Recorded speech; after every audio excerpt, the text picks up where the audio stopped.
is my profound pleasure to invite Dr. Tuvia Book up to the pulpit for his presentation.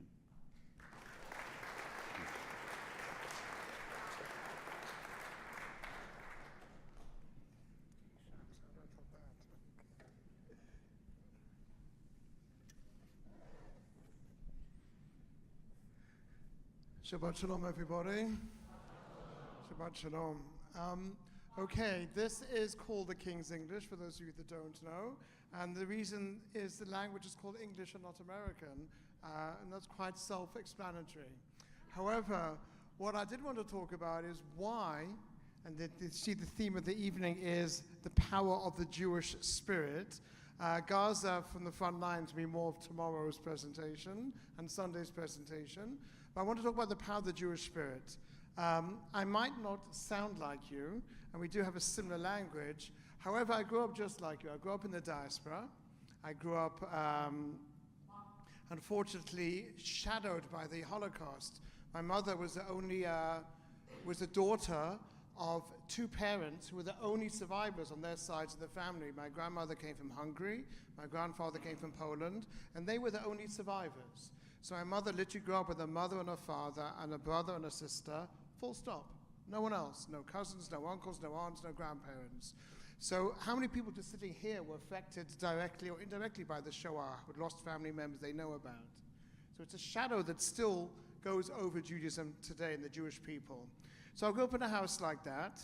On the other hand, and by the way, why did the Shoah happen? Quite simply, because the state of Israel came around 10 years too late. If we would have had Israel in 1938, then 1 out of 3 Jews in the world, or 2 out of 3 Jews in Europe, would not have been murdered for the crime of being Jewish. There would have been a place to go to. There would have been a homeland that was open to them to go to. And most importantly, there would have been people to defend them, the boys and girls of the IDF. But unfortunately, as we know, that's one of the great what-ifs. It came around 10 years too late for a third of our people. The other part of my growing up was going to a Zionist youth movement where we got Zionism injected in our veins, quite literally. Well, not that literally, but figuratively. And so those two shadows meant that when I was 17, it was time for me to make a decision about what am I doing next. Now, like everybody else, I went to school in the diaspora. I went to a Jewish school for 4 years, to a public school for 8 years, and that was my education. Now, in the UK, you have something called a gap year. And basically, when you do get accepted to an institute of tertiary education, college, when you do get accepted into a university, they defer you automatically because they assume you're going to take it. Why wouldn't you? I mean, you've got a year of your life to build a foundation. You're already in university. You don't have kids, hopefully. You don't have a university debt. You don't have a mortgage. You've got a beautiful year to build a foundation for the rest of your life. And people prepare for these interviews. Everyone takes a gap year. Even William and Harry did. Everyone does. So people have these amazing answers because you know some stage in the interview, and yes, you can't get to college in the UK without an interview. So at some stage in the interview, you know they're going to say, what are you doing in your gap year? And people come up with great answers like, oh, I'm going to go to work in an AIDS hospice in Uganda. Oh, really? Tell us more about that. I'm going to save the outer Mongolian whale. Amazing. Tell us more about that. I walk into the interview in University College London, UCL, with my yidlid on over here, and they say, my ritual skull cap, and the interviewer, who clearly was not an MOT, a member of the tribe, says to me, what are you doing in your gap year? So I'm going to Israel. So he looks at me and went, wait a second, I can see here that your father is a minister of religion. Yes, I'm a PK, I'm a preacher's kid. I can see you have a ritual skull cap on, the kippah. And I can also see that you've been to Israel a few times before, because thank God, like your temple youth, I've been there with my youth movement to Israel. I've been with my family a few times. It's a bit closer from the UK, it's just 4 hours away. And I said, yes to all of the above. So he said, why is you going to Israel an interesting option for your gap year? I gave him a 2-word answer, which kind of relates to today's Torah reading as well. And those 2 words got me what everyone wants in the UK, which is a C offer. That basically means just get a C average and we'll take you because we really want you because you interviewed so well. So what are the magic 2 words? And this will explain the presentation tonight.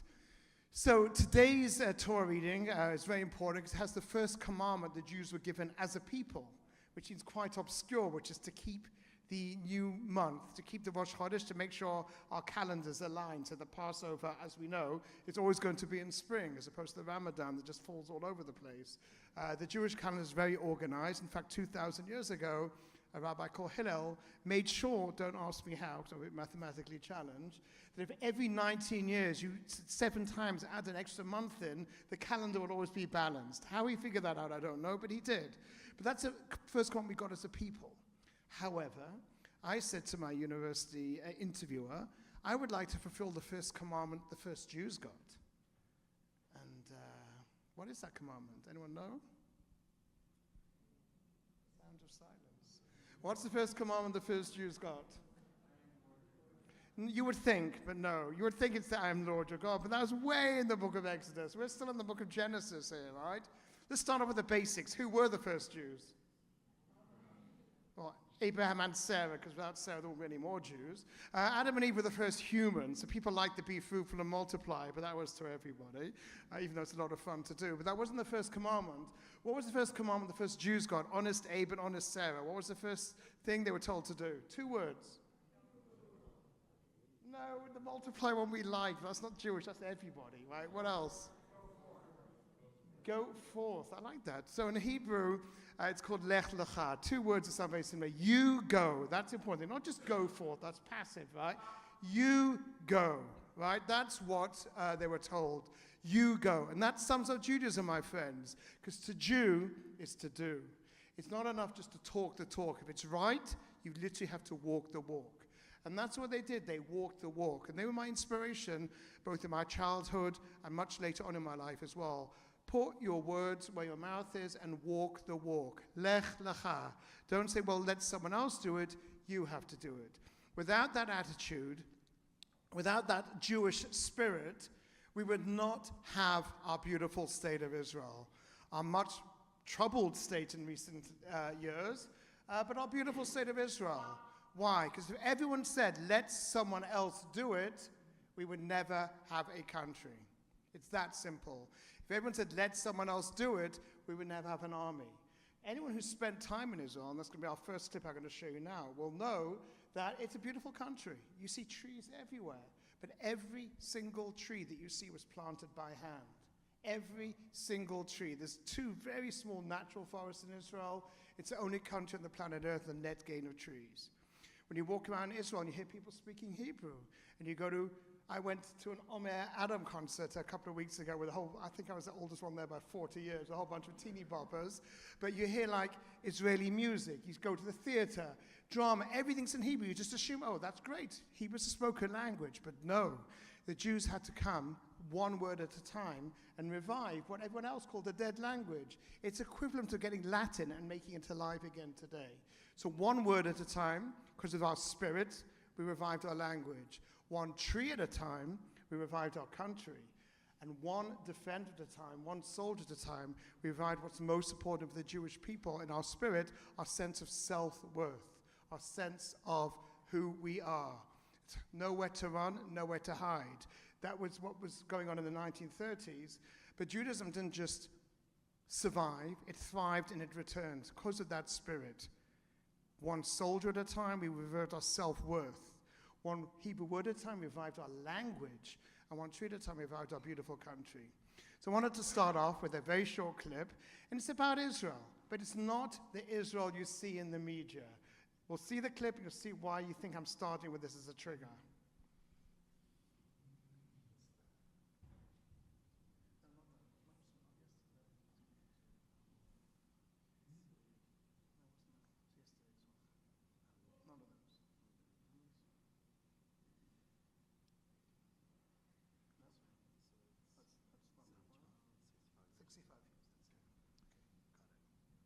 Enjoy the funky music.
Okay, so what was unusual about that? It's not what you see on the evening news. Anyone who's worked in the media will know if it bleeds, it leads, right?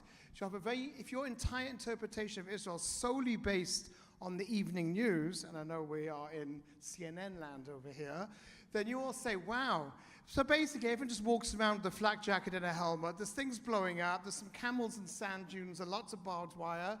And if your entire impression of Israel and what the Jews have done in Israel is solely based on the evening news, you'll have a very negative perception. So how do you really understand what Israel is? What do you need to do? Lech lecha, right? You need to go yourself and form your own impression. People often ask me when I give impassioned talks about Israel, about the army, but what can we do? What can we do? The most important thing you could do is to go yourself, is to fulfill that first commandment. There's a reason why that's a foundational commandment of Judaism, because without actually going and seeing the rest of the story, the Israel beyond the media, the soldiers beneath the helmet, you will not understand what Israel is and why it's so important for us as Jewish people. That is one of the lodestones that has kept us Jewish, our yearning for Zion, our she'ifa l'tzion. And you don't get it unless you go there. Mark Twain famously said, "Don't let school get in the way of your education." Did you hear that one, kids? Don't let school get in the way of your education, right? The real education is experience. There's something you can't replace. And one of the best experiences is to travel, is to go and meet people who are not like you. Leave your bubble. See what the rest of the world's really going on. And then you will understand, A, how lucky you are to live in a first world country, and to be a woman who could be educated and who's literate and has a roof over their head and who can read and write their own name, because 80% of women in third world countries are totally illiterate, even now in the 21st century. And to understand our blessings, you need to travel. And to understand Israel in all its complexity, you need to go there. You can't replace the experience. And as Oprah famously said, your good friends aren't the ones who go with you in your limousine when times are good. They're the ones, when it's raining and your car's broken down, they'll hold the umbrella and walk next to you. That is not fair weather friends. So we don't just go to Israel when times are good. If you're going to wait for times to be good, you will never go to Israel, right? Oh, I'll just wait for this war to be over. I'll just wait for this to be over, and then I'll go, and then I'll go, and then I'll go, and suddenly you find yourself in a hospice and you've never gone, right? So good friends, real friends, are ones who go rain or shine. And if you can't go on an organized trip, you go and you volunteer. Why do you do that? Because you want to show that we are one nation and one people. And it's just as much as Israel needs a diaspora, the diaspora needs Israel. That's what keeps us Jewish. That's what keeps us Jewish. Knowing that wherever we are, we have a homeland. So that's what you see here. Even an Ethiopian Israeli, that Tuvia over here, she was Miss Israel about 15 years ago, right? Ethiopian. I grew up in South Africa, even though I don't talk with a heavy accent. When I grew up in South Africa, they would have told me that there's such a thing as a black Jew. I would have said, no, that can't be. All Jews are white, and they come from Lithuania. That's what I thought growing up. However, when Ethiopian Jews were first rediscovered in the 70s by an Israeli explorer, they said, you can't be Jewish because you're white. So in one thing I learned in Israel is Jews come in all shapes and sizes. It's not a race, because anyone can become a Jew by choice if they want to. And second of all, they look like wherever they came from. So that is breaking a stereotype already. We're not all Ashkenazi elitists who came from Poland. Jews come in all colors, shapes, and sizes, and genders. That's Judaism for you. Now let's ask another question. And that second question is, theoretical question. It happened to me. That's why we're going to do it. It relates very much directly to something happened in this very synagogue next week. Now, I've got a real problem that I have a very unusual name. I don't have an English name. If I did, believe it or not, it would be Toby or Tobias if you speak Spanish. But it's Tuvia. So people say, well, what does that name mean? That's a weird name. And we don't have anyone in the show with kids with weird names. Rabbi Spike. But basically, so you grow up and you're called like Tuvia. Everyone's like, what does that mean? I said, when I was born, let's give you a quick Hebrew test. What does Tov mean in Hebrew? Do you guys know? Good. And what's the Yah part? You say like hallelujah. Praise be. What's the Yah? God. Right. So when I was born, my parents said, good God. And I got called Tuvia, right? Good God. Which could be worse. I could have been a girl and called hallelujah. Oh, wait. Okay. So Why does this happen, right? Why do parents give us strange names? And if you think that's bad, I have a brother called Charlton. I kid you not. I don't know what my parents were drinking. How do you go from Tuvia to Charlton? I do not know. However, back to a bat or bar mitzvah. And by the way, here's something you probably won't forget because we have a bat mitzvah coming out tomorrow. In Judaism, what's your name? Julia's bat mitzvah is tomorrow, Mazal Tov, all right? Only happy things. So what's unusual, because you have a bar mitzvah, bar, right? That's clearly not a Hebrew word, because if you're going to say son in Hebrew, what should it be? Ben. It should be a ben mitzvah and a bat mitzvah. That makes sense. They're two Hebrew words, right? Instead, we say bar, which is an Aramaic word. That's what the Talmud's written in. That's what the Kaddish is written in. And part of our Seder meal, because that's what people, and the Ketuvah, that's what people spoke. Does anyone know how you say a daughter, son of the mitzvah, bar mitzvah in Aramaic? And you'll see why we had to switch to the Hebrew version. No Aramaic scholars here? Okay, so a daughter in Aramaic is actually brat. I kid you not. She couldn't say the brat's having a mitzvah, so we had to switch it to Hebrew to bat mitzvah. Okay, so there you go. So one of the beautiful things about a bat mitzvah or bar mitzvah is it's not just about you, it's about the community, and it's also about choosing an amazing project to honor your bat mitzvah and to honor your Judaism with as well. So I don't know what yours is, but I happen to know what Hallelujah's is.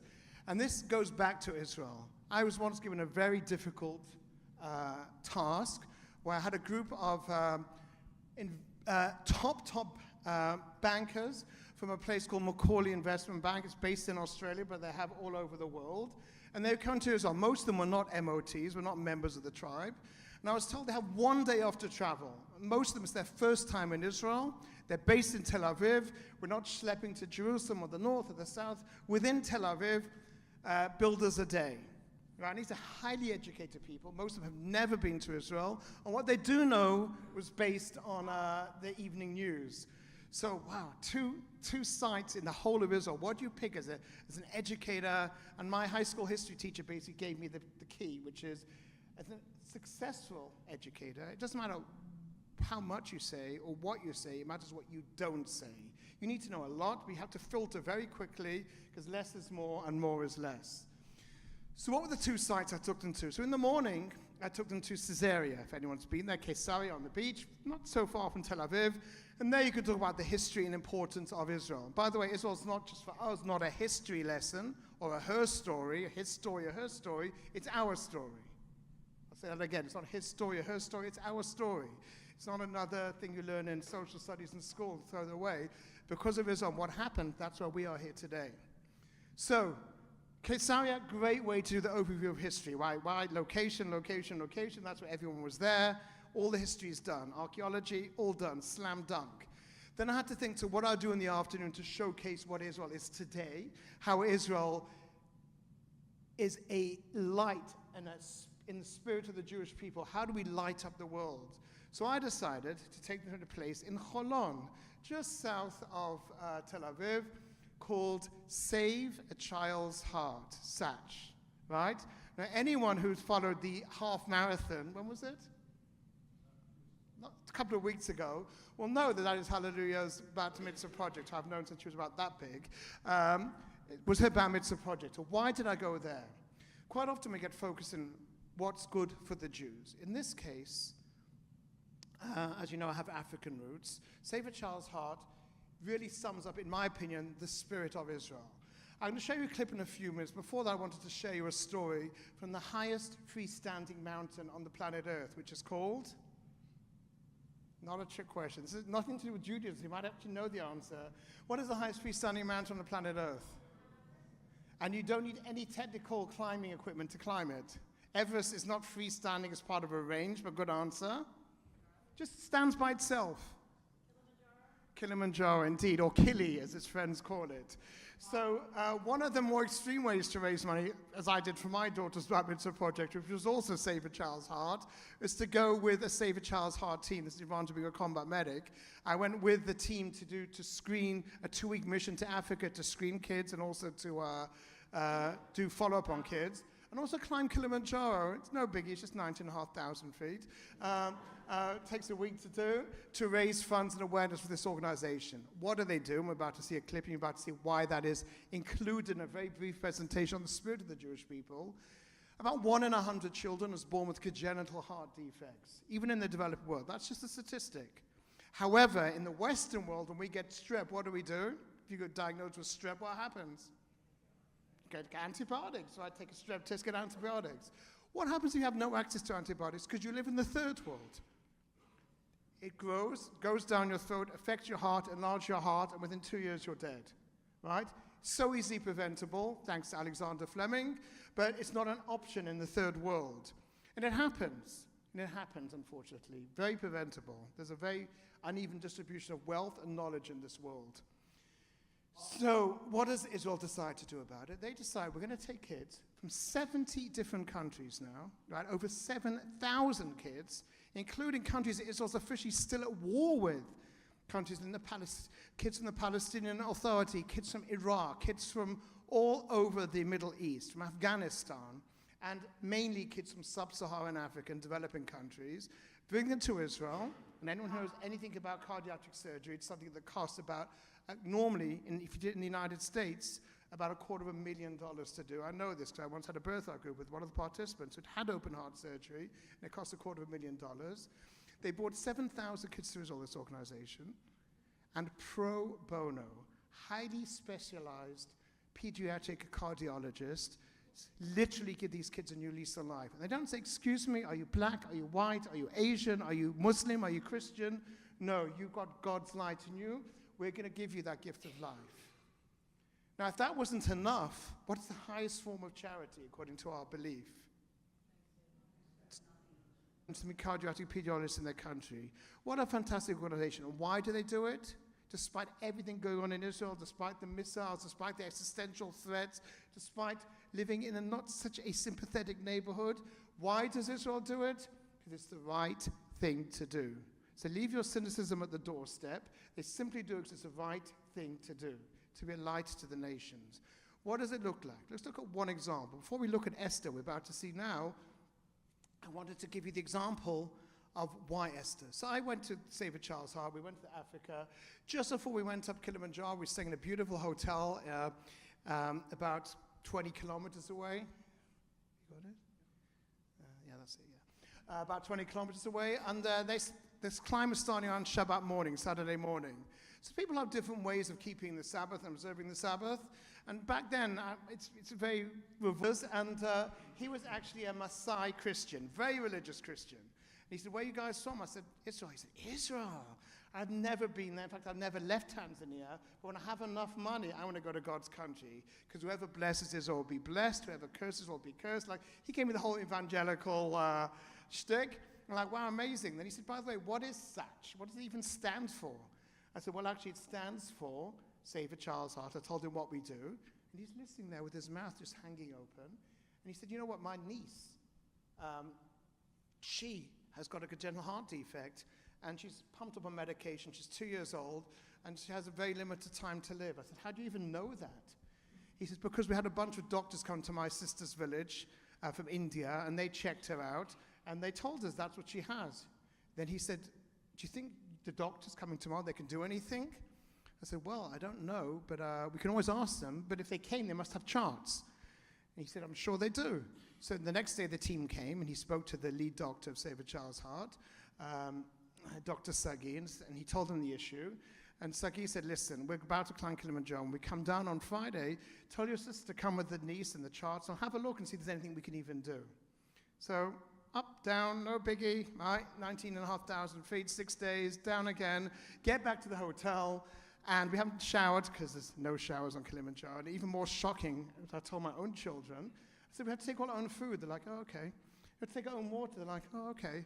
And there's no Wi-Fi. What? No Wi-Fi for 6 days? How are you going to do it? Oh, my God. Right? They couldn't wrap their head around that one. But sometimes, my friends, you have to disconnect in order to connect, including the kid in the back using his phone. So basically, that's what you got to do. So we get down. These guys come in with the charts. And his sister basically had walked from her village with a baby strapped to the back, barefoot. I mean, you can't imagine the poverty these people live in, and totally illiterate. Gave him the chart, and he saw, yes, the doctors did come from a country beginning with I, but it wasn't India. What was it? It was Israel. They just happened they were probably Saudi or dark. They thought, oh, they must be Indians, a foreign country. We can't even read what it says anyway. And he looked at the chart, and it said, this girl is viable for recipient of surgery. Boom. We organized the papers. Obviously, they don't have passports or travel documents to save a child's heart. Organized all the papers, got it to Israel. And the money we'd raised on that trip, including for my own daughter's Bat Mitzvah project, helped save Goldie's life. Now, why am I telling you this story? Because we learn quite often that you can break any commandment to save a life, even Shabbat. You can break Shabbat to save someone's life. But in this case, because the way that I decided to keep Shabbat, by camping out at the bottom, it was karma that the one person they sent with me was the guy whose niece needed this life-saving surgery. So because the way I kept Shabbat, that was saved a life. So you never know when you do commandments or mitzvot, how it's going to lead to. Right? Mitzvah, goreret mitzvah. One mitzvah commands to another. Let's have a look at Esther's story over here. And after that, we're going to wrap up.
Why does Israel do it? Because it's the right thing to do. That's why we do it. We have to be.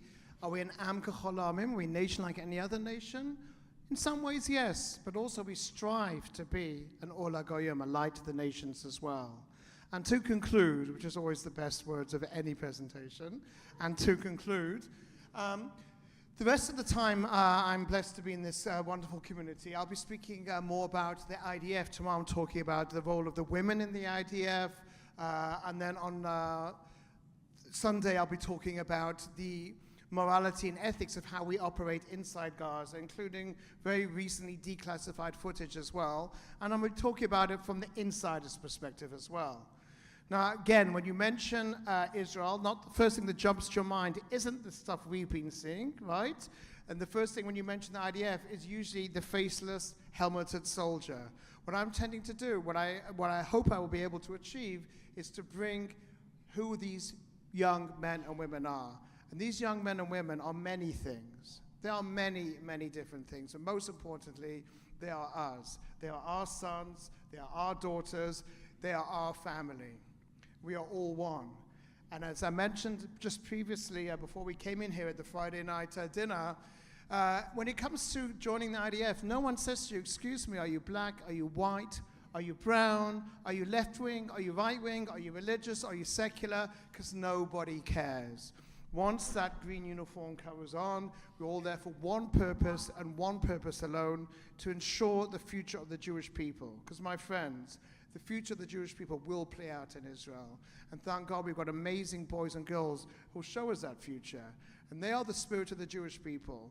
So as a tribute and as a segue into what will be happening for the other presentations this weekend, both tomorrow morning and on Sunday, I'm going to show you a beautiful film. It's a 1-minute film, short and to the point. And what you're going to see are soldiers of my organic unit, which is called Givati, which is the Infantry Marine Combat Unit. And you'll notice Jews of all shapes and sizes and colors. You see one guy putting on his tefillin. You see one guy who's clearly Ethiopian. You'll see all sorts of stuff. And one thing you'll notice, and that's how I know I'm aging, is how young they are. All of these kids were just in high school about a few months before this film was made. They finished basic training. You can tell because they're wearing the purple beret of the unit of Givati. But they're 18 or 19 years old. Till that stage in their life, they were like any other kid. Same sports, same music, same clothes. The big difference is they have something to believe in. They have a meaning and they have a purpose in their lives. And a pure heroism is summed up in one word. And that is the opposite of human nature. And that word is selflessness. So let us see and pay tribute to our brothers and sisters, to our children, to our family, who are keeping the dream of the Jewish spirit alive for us.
More to follow. Shabbat Shalom. Shabbat Shalom.